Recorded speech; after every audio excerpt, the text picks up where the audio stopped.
تعالیٰ کے مصیبت والے ماحول میں قریب رکھنا، نفس و شیطان کے شر سے محفوظ فرمانا، یہ نبیوں کی بہت سی ذمہ داریاں ہیں جو اللہ تعالیٰ نے ان نبیوں کے غلاموں کو، ہم جیسے ادنا لوگوں کو ان کے قدموں کی برکت سے عطا فرمائی ہیں۔ تو پھر میں نے کئی بہنوں کو دیکھا ہے بیچاری، ان کی اولاد ہوتی ہے بہت عرصے میں ہوئی، ایک بعض ایسے ہوتی ہیں بہنیں کہ کافی عرصے میں اولاد ہوئی، مثلا بیٹا پیدا ہوا، بہت خوبصورت بھی تھا، سب کچھ، سب مبارکبادیاں دے رہے ہیں، تحفے مل رہے ہیں اور بچہ آہستہ آہستہ پروان چڑھ رہا، پھر اچانک اس کا انتقال ہو گیا۔ تو پھر وہ بہنیں جو ہیں صدمہ تو کس قدر شدید ہوگا وہ آپ خود سمجھ سکتے ہیں، اور پھر بعض اوقات دوبارہ اولاد کی نعمت حاصل نہیں ہوتی ہے تو یہ ایک دائمی پھر تکلیف ہے، اور بعض اوقات اولاد ہو بھی جائے لیکن ہر اپنے بچے کی لذت، اس کا مزہ اور اس کا جو قرب ہے اور قرب کی لذت ہے وہ علیحدہ ہے۔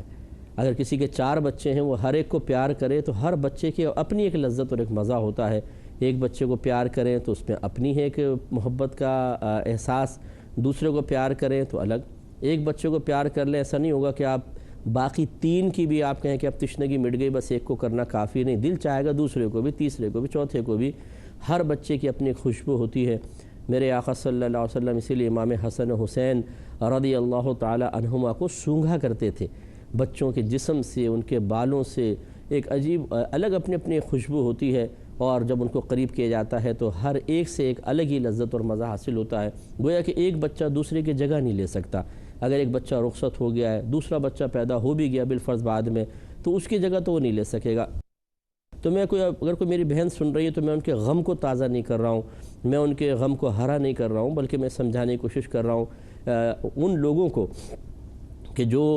بسا اوقات نعمتوں کے چھن جانے پر صبر نہیں کر پاتے، وہ پہلے اس کیفیت کو سمجھیں اور اس آزمائش کے سخت ہونے کو سمجھیں، اور پھر اللہ تعالیٰ کے ذکر کردہ انعام کو سمجھیں، ٹھیک ہے نا۔ تو ہمیں پہلی بات تو یہ کہ ذہنی طور پہ تیار رہنا چاہیے کہ ایسا ہو سکتا ہے۔ تو جن کے ساتھ ایسا ہوا واقعی بہت بڑی آزمائش ہوتی ہے، لیکن جب اس بڑی آزمائش پہ کوئی بندہ پورا اترتا ہے، اپنے رب کی رضا پر راضی رہتا ہے اور شکوہ شکایت نہ قلب میں نہ زبان پر آنے دیتا ہے، کوئی حرام راستہ اللہ تعالیٰ کے راستے کو چھوڑ کر حرام نفس و شیطان کی اتباع اور اطاعت کا راستہ اختیار نہیں کرتا ہے، تو پھر اللہ کی رحمت جوش میں آتی ہے اور وہ انعامات حاصل ہوتے ہیں جس کا ذکر اس حدیث قدسی میں ہے کہ اللہ تعالیٰ ارشاد فرماتا ہے کہ میرے ہاں مومن بندے کے لیے کس وقت کہ جب میں اس کے دنیاوی محبوب کو لے لیتا ہوں تو اس مومن بندے کے لیے کیا ہے؟ فرمایا جنت کے سوا کوئی بدلہ نہیں ہے۔ پھر اللہ تعالیٰ اس کو جنت کا پروانہ گویا کہ جاری کر دیتا ہے۔ اس لیے میرے وہ بھائی بہن جنہوں نے کسی نعمت کے چھن جانے پر اللہ تعالیٰ کی بارگاہ میں چاہے وقتی طور پہ غصہ آ گیا ہو، کوئی شکوہ کر دیا ہو، کوئی شکایت کر دی ہو، اظہار غضب کیا ہو، اللہ تعالیٰ کی مرضی میں اپنی رضا کو شامل نہ کیا ہو، اللہ تعالیٰ کی رضا پر راضی نہ رہنے والی حرکات اختیار کی ہوں، چیزیں اٹھا کے پھینکنا، توڑنا پھوڑنا، غصے میں پاؤں پٹکنا،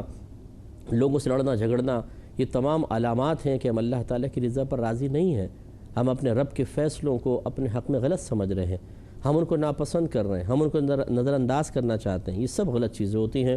پیار محبت کا ایک ماحول، اپنے رب کے اطاعت گزار بندے ایسے نہیں ہوتے یا بندیاں ایسی نہیں ہوتی کہ میں نے جیسے پچھلے پروگرامز میں بھی کہا کہ نعمت ملتی رہے تو واہ اللہ واہ کیا بات ہے تیری، اور کوئی نعمت چھن جائے تو کون اور میں کون بن جائے اور فوراً اللہ کی بارگاہ میں شکوے کرنے لگ جائے، یہ بالکل غلط طریقہ کار ہے۔ اور یہ اچھی طریقے سے یاد رکھیں کہ جو نعمت آپ کی یہاں چھنے گی وہ آپ کو آخرت میں مل جائے گی، بس یہ ذہن میں رکھیں۔ حضرت عبداللہ ابن عمر رضی اللہ تعالی عنہما کے بارے میں معروف تھا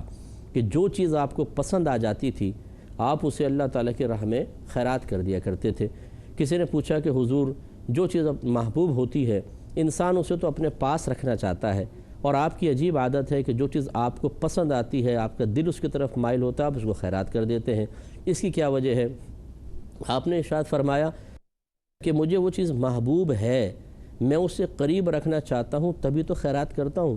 اس لیے کہ اگر میں اس کو قریب رکھوں اللہ کے لیے خرچ نہ کروں تو میں مر جاؤں گا، چیز یہیں رہے گی اور مجھے آخرت میں اس کا کوئی بدلہ نہیں ملے گا۔ لیکن جب میں اس کو اللہ کی راہ میں خیرات کر دیتا ہوں، وقتی طور پہ محبوب شے مجھ سے دور چلی جاتی ہے لیکن آخرت میں اللہ تعالیٰ اس کا بدلہ عطا فرمائے گا۔ اب یہ بتاؤ کہ دنیاوی ساتھ زیادہ طویل ہے یا اخروی ساتھ؟ تو کس قدر پیاری سوچ ہے، آپ اندازہ فرمائیں۔ اگر بالفرض کسی کی اولاد چھن گئی ہے،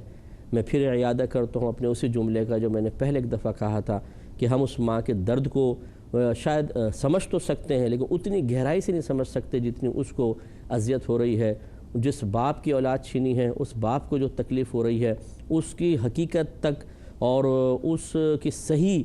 مطلب کیفیت کو ہم نہیں سمجھ سکیں گے، صحیح بات ہے۔ لیکن بہرحال میری تو اکثر عادت ہے کہ جب میں کسی کو دکھ سنتا ہوں، تکلیف سنتا ہوں، اور میں آپ کو مشورہ دیتا ہوں، اگر آپ کر سکیں آپ آنکھیں بند کر کے وہ بن جائیں کا مطلب آپ تصوراتی اعتبار سے سوچیں وہ ان کو تکلیف نہیں ہوئی، مجھے ہوئی ہے، اور پھر اندازہ کرنے کی کوشش کریں کہ اس کے قلب کو کتنی تکلیف ہو رہی ہوگی، وہ اس وقت کیا محسوس کر رہا ہوگا، وہی آپ محسوس کرنے لگیں۔ خصوصاً جو لکھنے والے حضرات ہیں، خواتین و حضرات، اگر مجھ ناقص اور ادنا شخص کا یہ مشورہ قبول کریں کہ اگر آپ اپنی قلم میں تاثیر چاہتے ہیں، آپ چاہتے ہیں کہ آپ کی تحریر ایسا بولے اور ایسا اثر کرے کہ سامنے والا پڑھے تو اس کی آنکھوں سے آنسو جاری ہو جائیں، تو پہلے جو کچھ آپ لکھ رہے ہیں اس کے اندر آپ کو خود کو ڈوبانا ہوگا۔ مثال کے طور پہ آپ کسی کا کوئی واقعہ درج کر رہے ہیں، پہلے اس واقعے میں خود ضم ہو جائیے، اس سچویشن میں اپنے آپ کو ڈھال لیجئے، اور کوئی ایک کردار بن جائیے اس واقعے کا، اور پھر وہ مشاہدہ کریں تصوراتی اعتبار سے، پھر حالیہ دنیا میں لوٹ آئیں، اب آپ لکھیں گے تو پھر آپ کی قلم کی تاثیر کچھ اور ہوگی۔ انشاءاللہ جو پڑھے گا اب اس میں کھوکھلاپن نظر نہیں آئے گا، اس کا صرف ایک اسٹرکچر یا ڈھانچہ نظر نہیں آئے گا، بلکہ روح بھی ہوگی، جسم اور روح کا مجموعہ، اور پھر آپ کی تحریر جو پڑھے گا اس کے دل پہ اثر ہوگا، اور انشاءاللہ وہ ضرور اس کا اثر محسوس کرے گا۔ اسی طرح جو تبلیغ دین کرنے والے ہیں، اگر وہ چاہتے ہیں کہ ان کی زبانوں میں تاثیر پیدا ہو تو ان کو یہ کرنا چاہیے۔ اللہ تعالیٰ عمل کی توفیق عطا فرمائے، آمین۔ وآخر دعوانا ان الحمدللہ رب العالمین۔